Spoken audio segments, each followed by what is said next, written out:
Today I will be setting a Wilbert Ovation. An ovation is a way that Wilbert displays a burial vault where the lid is angled down towards the family. But before I can place the vault over the grave, I need to make sure that the grave is prepared. It's common that graves are dug a day or two beforehand, and sometimes small pieces of dirt or soil can fall into the grave. With that excess dirt, I create mounds on each end, or if the person is Christian, I create a cross in the bottom of the grave. This allows us to easily remove our cables.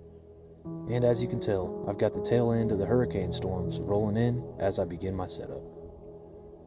Whether we're using a Hilljoy or a vault buggy like you see here, the first step of any burial vault setup is to create a stable platform. And today I'm trying to block up even higher than normal to make sure that the lowering device will sit above one of the headstones on each end of the grave. And I don't know about you, but some days things just go wrong for no reason, and little things just irritate me. Like dropping an aluminum into the grave and then rolling my 4x over. Not any real problems, but just enough to irritate you a little bit. My main concern at this part of the process is just to be sure that the platform is stable, and that if I need to shift the vault back and forth on the platform to align it over the grave, that the movement of the weight doesn't make the 4xs fall over or move any of my aluminum boards. Since a small chunk of soil collapsed near the headstone, I went ahead and placed an aluminum board that's cut down shorter to make sure that no one could slip an ankle down into the grave. That is one of the downsides of using the cut down boards that I use, but using these cut down boards nearly eliminates the risk of any family members or pallbearers catching the edge of their ankle or their shin on boards that stick out farther than the 4xs. One of our main tasks is making sure that we eliminate all trip hazards as much as possible. Now, in most cemeteries, the alignment of the graves is in an east to west fashion, mostly due to biblical scripture, which created a tradition of burying with the feet to the east and the head to the west, but also to help keep the cemetery organized with the headstones on one side and footstones on the other. Also, with headstones facing east-south and north to west, it's harder for grounds crew to mow and harder for vault men and monument men to come into the cemetery and complete some work. That being said, this vault is an ovation, so we're not paying too much attention to the east and west. We need to pay attention to which way the lid is aligned. So on the top of this blue tarp that's protecting the vault are arrows pointing which way the vault will be aligned in the cemetery. Either way, we still need to make a mental note of which way the casket needs to be placed on the device to let the funeral director know which way to lead the pallbearers. Normally I will attempt to place the vault over the grave from one end of the grave. That being said, when there's headstones on both ends, that's not possible, so we need to drive to the side of the grave, which creates one extra step of raising the boom up over the vault to be able to drive the boom away from the grave.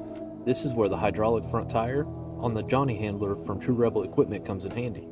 On the front of the buggy is a pulley system that raises the boom into the air, but because the front tire is hydraulic, I can lower the front of the buggy all the way down and only crank up the boom about half as far as I would on one of the older models that we use. Once the boom is high enough and cleared away from the vault, we can drive the buggy forward and then collapse the boom back down and move the buggy out of the way while the service takes place. We also need to be sure that the boom lock is on, which I didn't do quite in time. I was just lucky that the frame didn't slide up towards the front of the buggy, hitting the side of the vault. We spend a lot of time customizing these vaults to the family's preferences, and the last thing we would want to do is damage anything in the cemetery, which is why we bring almost every single color of touch-up paint with us to fix up any little scratches and do our best to avoid putting any chips or damaging the carapace on the top of the vault. Our equipment and our products are seen at the last part of the funeral process, so it's our goal to make everything as perfect as possible when the family are at the cemetery. But now that I've got the vault over the grave, the rain is really starting to come down. The weather is something that we always have to pay attention to, because while we're setting up, it might be hot and sunny with no breeze at all, but if we're not paying attention, a summer storm may roll through. And with a vault such as an ovation vault, we like to keep those out in the sun so that our equipment and the vault can shine, but if a summer storm rolls in, that's an absolute disaster. So we always try our best to keep an eye on the weather. Working in the elements is probably one of the hardest aspects of being a vault man, but it's also something that can make the committal service extremely hard on the family. So making sure that our tents and trucks are equipped with walls and ropes and anything we might need to block the family from the elements is of the highest priority to a vault man. We can't control the weather, but we want to do everything we can to have the family be as comfortable as possible during the committal service process. Well, it's raining just a little bit too hard to keep recording right now, but one thing I did want to say is that's where this Johnny handler from True Rebel Equipment comes in. On a day like today, if you were using a Hilljoy on this wet plywood, these wet boards, these wet ramps, getting it to climb up on top of the grave can be extremely difficult. Taking it down off the top of the roof, it can slide on the ramps, turn, flip over. So on a day like today, I definitely prefer using a Johnny handler or a vault cart, vault buggy in general. It makes that process a lot safer and helps out our backs a little bit. Now, I will typically set my vault in its entirety and have it ready to go before beginning the tent setup process.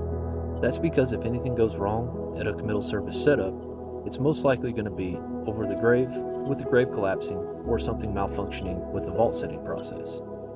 On a day like today, when the rain is back and forth and I never know when it's going to start up again, I just go ahead and set my tent and get the vault protected before beginning this vault swinging process. The tent that I set on my services is a 15 foot by 28 foot, 8-pole tent. It's a 15 by 20 foot, 6-pole mainframe with an 8-foot extension with a flat top, which can be problematic during rainfall. If it's raining heavy enough, that flat top will fill up with water and sag down in the middle, completely defeating the purpose of having the extra 8 foot of tent. On the really windy days, setting a tent like this can be incredibly difficult, and it's even worse after it's been raining and the ground is wet, making the tent stakes easier to move around. On a day like today, even though it's around 80 degrees, the wind is really blowing out of the west, so I just wanted to block off some of that wind for the family, but not make it so that the tent warms up really bad underneath.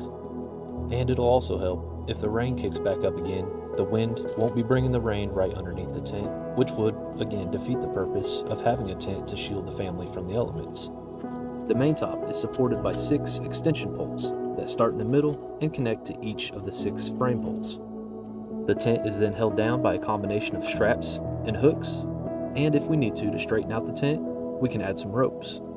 But even on a day like today, if I were to have set my tent perfectly straight, I still would have roped down at least 4 of the corners to make sure that the wind didn't start moving the stakes in this wet, muddy ground. On the walls, we then use T-stakes, which are as described. They're T-shaped stakes that are pressed down into the bottom of each wall to keep the wind from coming up underneath the walls and giving family a cool breeze on the cold days or blow in the rain up from underneath. Now that the tent is set and the vault is protected, we can go ahead and begin the swinging process. And with a little bit of rain coming in, I used one of the sets of feet to make sure that my carpet didn't blow off of my boards. With having large headstones on each end of the grave, it makes the swinging process a little bit more difficult, especially since on an ovation setup, the one-man bar connecting the 2 sets of feet goes in front towards the family, so it will be out of the way. On a normal vault setting service, the one-man bar goes behind the vault, that way it's in between the base and the lid. On an ovation service, the same logic is used, placing the one-man bar underneath the lid that is leaned down towards the family. To suspend the vault over the grave, we use cables that attach to the reels and are reeled up on each end. The one-man bar allows both sets of reels on each set of feet to move at the exact same time, raising the entire vault in a level manner. And the reason we place the one-man bar between the lid and the base is to make sure that the platform on the opposite side has plenty of room to set flowers, and also for me to walk across when assisting the pallbearers with the casket when it's time to place the casket on the lowering device. And recently it was brought to my attention that Wilbert and Wilbert only is allowed to use the ovation rails. They own the patent, and I was uninformed on that matter. Thankfully, a member of the Wilbert corporate team reached out to me to let me know that they still own the patent and that Wilbert has the rights to this equipment. And having this ovation equipment is really a necessity when having a customized vault with a print on the very top. These rails allow the lid to lean down around 1.5 feet off the ground so that the top of the print can be easily viewed by the family. And some funeral directors bring a handful of Sharpies, and the families will write one last message on the top of the carapace for their loved one. There are almost no limit to the personalization options that can be placed on the top of an ovation burial vault. Over the years, I've worked services where different family portraits, pictures, pets, sports teams, hobbies, passions, and interests. I've even designed an entire burial vault that was a Wilbert stainless steel triune to reflect the Harley-Davidson logo. The winch system I'm using here today is part of the Wilbert patent on the Ovation device. This winch attaches to both lid carriers, and when the vault is lowered down and the lid is separated from the base, the winch allows this vault lid, which weighs in excess of 1,000 pounds, to gently glide all the way down to the ends of the rails without using any physical labor to do so. The key to separating the lid from the base is making sure all 4 wheels on the 2 sets of carriers are perfectly aligned over the rails. If an error were to be made and one of the wheels comes off the rails, there's a high likelihood that it could damage our lid carriers or damage the vault lid. We lower the burial vault base until we can see the rails on the opposite end. At this height, we know that when we lower the casket, the pistols on the lowering device won't catch on the edge of the vault. Oftentimes, if they catch, the casket will not fit into the vault. It's now time to gently push the lid so the wheels roll on the rails until they pass the first bend. Once they pass the first bend on the rails, the vault cover will naturally glide down to the end of the rails. In this step of the process, you can see why placing the vault over the grave correctly is pivotal in making sure this ovation setup works. If I were to put it on backwards, when the lid reached the bottom, you would see the entire horizontal carapace would have the name and the photo upside down. For this family, they chose a stack of books, a portrait, and a page from a Sudoku book. And like I said, there's almost anything we can do for the cover of one of these ovation vaults. Our main goal is to serve the family with care and respect, but also to make each individual graveside service personable to a family and to the individual who has passed. The process of setting the lid down is complete, and we can now move on to setting our frigid imperial lowering device. But before we can set that, we need to inspect the vault and make sure that it's ready to go for service. And that being said, anyone who works with concrete knows just how messy of a job it can be. And although we do rigorous cleaning on our forms and post-production cleaning, sometimes the vaults still need wiped out just to get little specks of dust and concrete out of the bottom, and to be sure that none of the release agent, the oil that we use to separate the concrete from the forms, remain anywhere on the liner.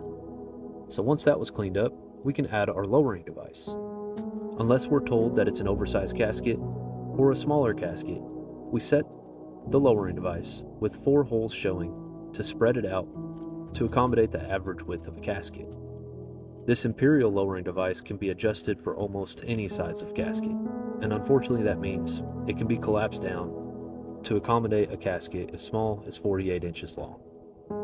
Any casket smaller than that would most likely come as a loved and cherished casket and vault combination, where a lowering device like this would not be used for the interment. Once the lowering device is installed and tightened down, we can add the guide bars and safety bars. And finally, when the lowering device is set, we can add our T-carpets, which cover up our equipment and our 4x4s on each end of the vault. So this is a problem that we run into sometimes with really large headstones, especially on the foot and the head end of the grave. On today's service, the wind's coming straight out of the west, so I wanted to block off that wall to keep the family dry and out of the elements. Unfortunately, that meant that we have to clear this headstone, which means I blocked up another 6 inches or so to try to raise this vault up higher so that the lowering device would be higher up to clear this headstone. Now it's just barely there, so what we're going to do is we're going to place a blanket over this headstone to make sure that the casket doesn't get scratched and that the casket doesn't damage the stone. Not only for the pallbearer's safety, but also to keep the headstone safe and the casket safe. And I almost forgot the safety bars. These are really important because it's what keeps the casket safe while the service takes place.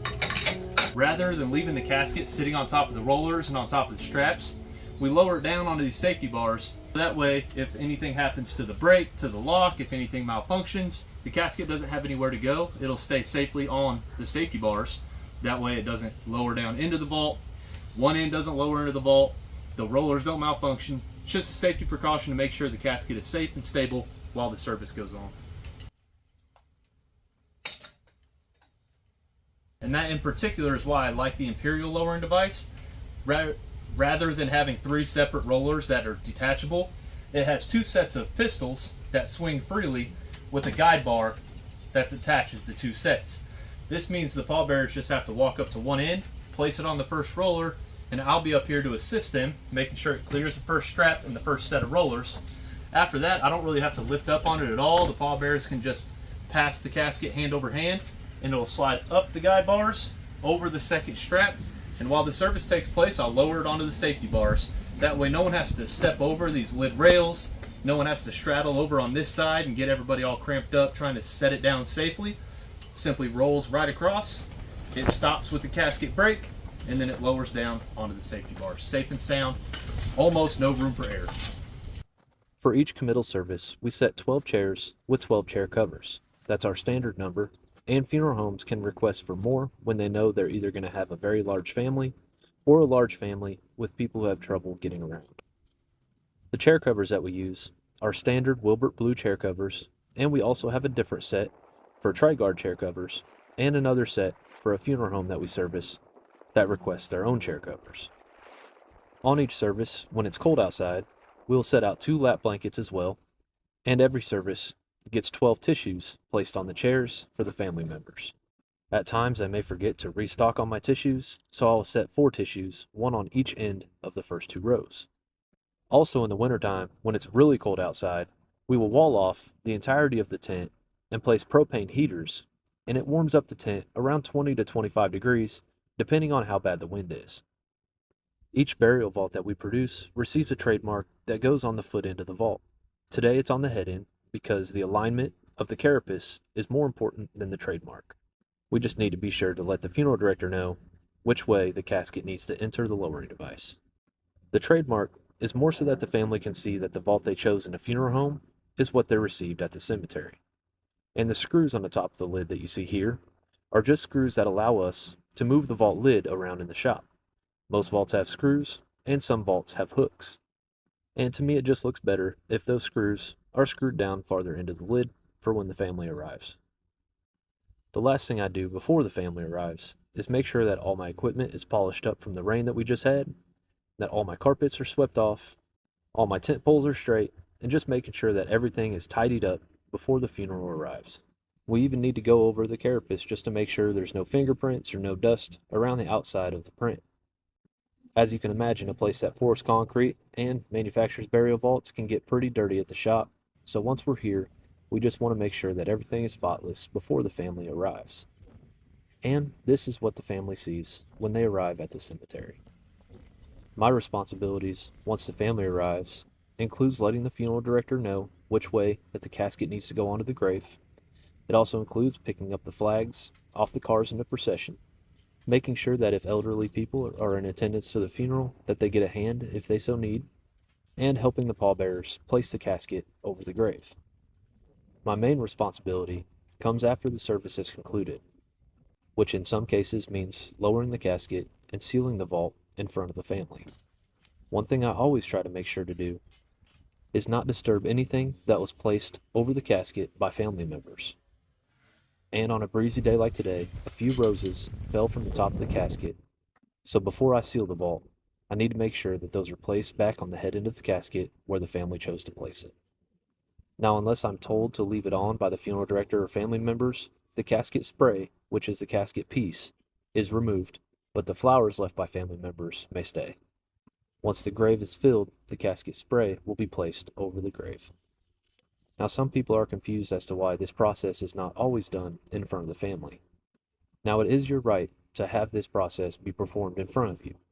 The most a funeral director or a grounds crew can do is ask you to stand back away from the service to watch this process. I know personally that a lot of families are not aware that they are allowed to be present for this. Some believe that this process is too hard to watch for some family members.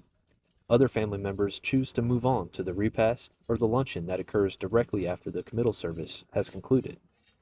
And some families will stay for this process. They will view the sealing and lowering of the vault, and they will help with the backfilling of the grave.